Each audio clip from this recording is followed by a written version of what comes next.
What's up, guys? I'm Alex. I'm Jason. We're the Table Monkeys, and this is Table Talks. Well, it's not 36, actually. No, it should have been 36. Yeah. Or it should have been 35. Yeah. Right. So apparently we missed episode 21. So we're going to call this episode 21 so we can just keep it all in order. Episode. The missing episode from the future. And this is Table Talks, where we show you footage from our last table practice. This was at the Onychosaurus' place. You may have seen our last video with him. Yeah. The dinosaur, the beast. Yeah. And we do a podcast over these polls. Yeah, just kind of talk about whatever's the hot topic going around and... or what seems to be interesting us at the time. Yeah. And right now there's some matches coming up, eh? Yeah, this Saturday at an undisclosed location, as always. They're always undisclosed. So don't ask to come. Yeah. Well, you can try if you want, but don't get upset if you don't get a response. There will be some matches. I believe this man was supposed to have a match, but that fell through. Oh, shit. I know. But that's the times. And these times, matches fall through, people not willing to commit. But there are some matches happening. You have a match coming. Dude. Yeah, you've both arms, both right? Arms, Same right guy. Left against Jamie Staken. Yeah. He's he's a newer puller, but strong as fuck. I think he's about 8 months in. But he trains with Tyler Bolzan all the time. Like one of the best pullers in the province. Yeah, so exactly. definitely getting in good training. And his brother's really good. His brother tossed you around a little bit last time, but you weren't fresh. He was fresh, and all those things. But still, this is the first time you've been like quote unquote peaked in a little while, right? Yeah, since Pembroke. And you got you got a video coming out tomorrow about that, right? My last heavy training session, I went over to Umesh's house to get some work on the pulley system. So there'll be video of that coming out tomorrow. Nice.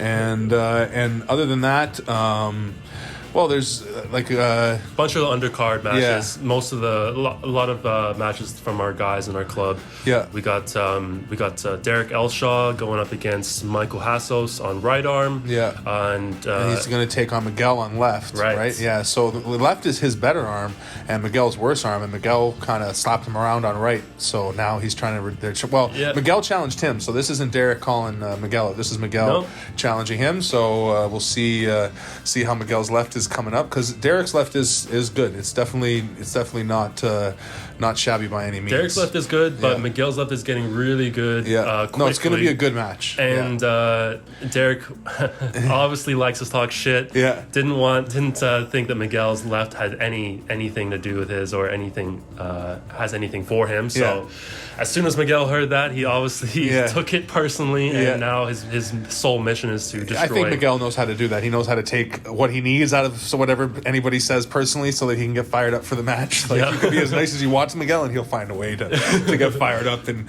get the intensity going. So, but he doesn't have the press on his left like he does on his right. No, but he's still super quick and strong, and he's actually left-handed. It's just that he tweaked his left a number of times, so his left isn't been as fresh or as conditioned. Yeah. His right just has something about that elbow that's just able to withstand some serious side pressure. Side pressure, yes. Side pressure, which may get into that in a bit. Yeah, but there's some more matches. Okay, we'll talk about the rest of the matches. We got John Babbitts going up against Derek Askey. Definitely a reach for Mr. Babbitts there. Yeah, but I don't know why people keep thinking that Askey, that the Dragon is some easy match. Like people reaching out trying to get him, and it's like, no, man, Derek is a proper puller, and he's strong. And I still don't have a win on him. You still don't have a win on him, exactly. And I would say that, like, you should. I mean, but he is a smart puller. He in the round robin, he beat you with like fair and square, perfect like execution of what he needed to do in that specific situation at the time to beat you in that moment. So who knows that he can't figure out a way to do that again. And that's the point, is that the other thing is, like, sort of similar to how you've been in the sense of training a lot, is that you pull him in practice all the time, but he's never fresh in practice. Like, he is far from fresh every time he pulls in practice. So I think people pull him in practice and they think he feels soft, and he is also not afraid to lose in practice. Like, he'll get pinned over and over again in practice and just keep working a groove. So I think that's maybe where deception comes in, because when he comes in fresh, it can be a different story. But I think he trained this weekend. Did he? I know the Askies had a practice. They did. Yeah. I didn't see any video. Maybe he didn't pull right. Maybe he was smart enough to pull, because it's just, or are they pulling both arms? Both arms. Oh shit. Yeah. So I don't know. I know he pulled the week before. Alex. If he's not 100% fresh, I'd still, like, if he was smart and didn't kill himself, then I'd still give him the edge. But we know that freshness can definitely make a big difference. Right. So our other matches fell through, right? The Durrell and Kevin Keary match fell through. that match unfortunately fell through. So that's it for the matches. I think that's it. There might be a couple other ones written down that I'm forgetting right now, but if you got a message about a match or you're having a match, you're still having that match. And there'll be more messages going out about how to find the portal to this alternate universe. But yeah, the matches are going to happen, and again, Miguel's not pulling with his right arm, so are any of these matches going to come down to side pressure? No, I think it's all going to come down to hand and arm strength, to be honest. And like fundamental positions. Right. Not break arm positions. And how hard you can force yourself through that position and not break your arm, whether that's cool or not. Is this in reference to something? Yeah, I think we're gonna have to talk about it, guys. We got to talk about this side pressure arm PR debacle. Just that's no better way to say it. It's definitely obviously a debacle. Ryan's favorite lift, right? Yeah. He loves training side pressure and in the worst position possible with your arm completely exposed, shoulder open, hand outside your body. And one thing I think that people forget or that you got to note about Ryan is that he was a super high level or relatively high level tennis player for a long time. And one of the ways that you condition your bones, is light repetitive impact. Yeah. So swinging a tennis racket at a tennis ball for years and years and years is going to condition his humerus bone and his elbow joint in a way that it could be advantageous for arm wrestling and for side pressure. I know he thinks that the pronation he got from playing tennis has helped him in his arm wrestling career. For sure, that elbow stress has helped him as well. Yeah, and so does he have an advantage in being able to pull in that position? Obviously.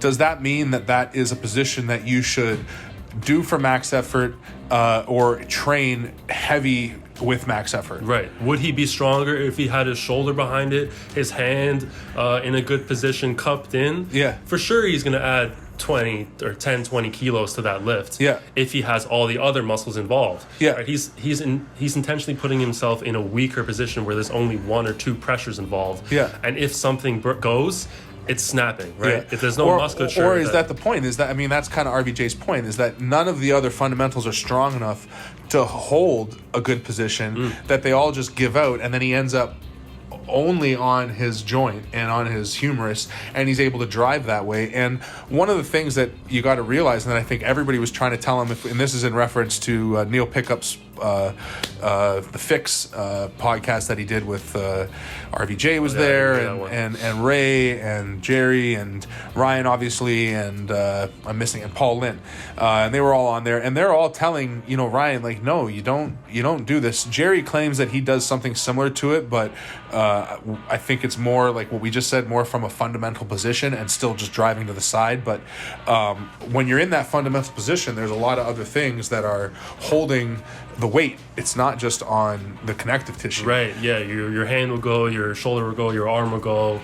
If you continue pushing, your elbow is going to go, but hopefully, or you stop before that happens because you realize you're losing all these fundamentals. And that would probably be the case in most of those situations. You see somebody pulling a lift. Even if you think about Todd Hutchins' training, basically all the lifts that he does with side pressure, the limiting factor is almost always the hand. And he starts from center table in a fundamentally sound position and tries to lose as little of the position as possible. And if he loses enough that he can't get the lift, then he goes back and says, okay, what did I lose? Oh, I lost my supination, or I lost my pronation. Those are the things that I need to work on in order to execute that lift.